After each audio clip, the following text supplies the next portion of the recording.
so we can make a change in Baton Rouge, Louisiana. They got so many churches down here. It's not concerned about the youth. They're not concerned. They're not concerned about, they're concerned about putting their name on the broadcast and put their name on a newscast and do it as a celebrity thing.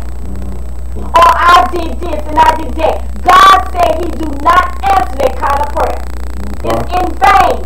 That's right. You already reap your reward. You already reap your reward. Because you want everybody to see what you're doing. See, when you want God to bless you, you do things in the secret and then he will open you in front of all your enemies and all the ones that talk about you and say this and say that about you. Girl, you're preaching. You're preaching. Let me tell y'all something. I know my heart. And God knows my heart. Yeah.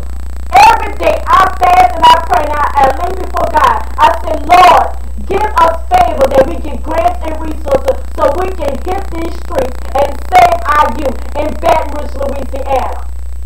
I'm tired of seeing my children, my spiritual children, because they are my kids in Baton Rouge, Louisiana. Yeah. They might not have came out of me, but that's my spirit, that's my kids. And And that's how you should feel about your community. You ain't gonna let nothing come in.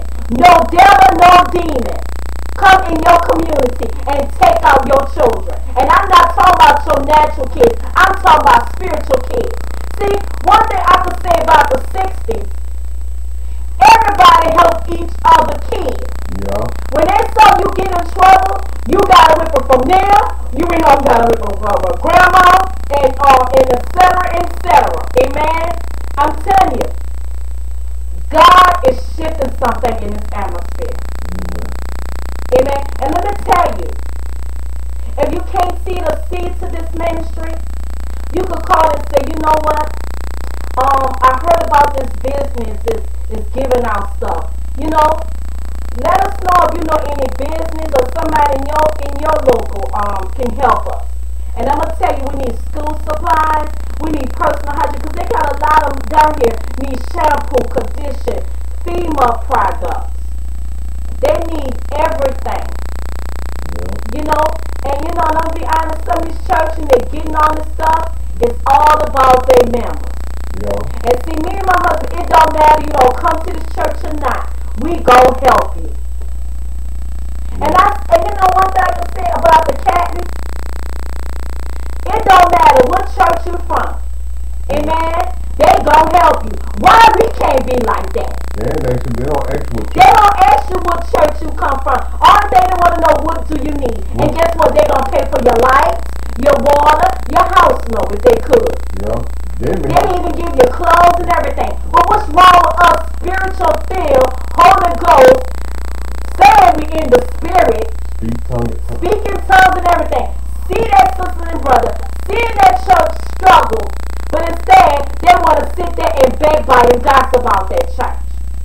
But you say you a true man and woman of God. No, you're not. You a wolf in sheep clothing. That's that religious spirit. I'm sorry, you're not a part of this church, so I can't help you. Yeah. Where in the word say that? It shouldn't be like that. And that's why God sent me and my husband here. That's why God sent me and my husband here. Amen? To bring change, to bring down tradition and religion. Because he is getting sick and tired of it. How can we say we love our brothers and sisters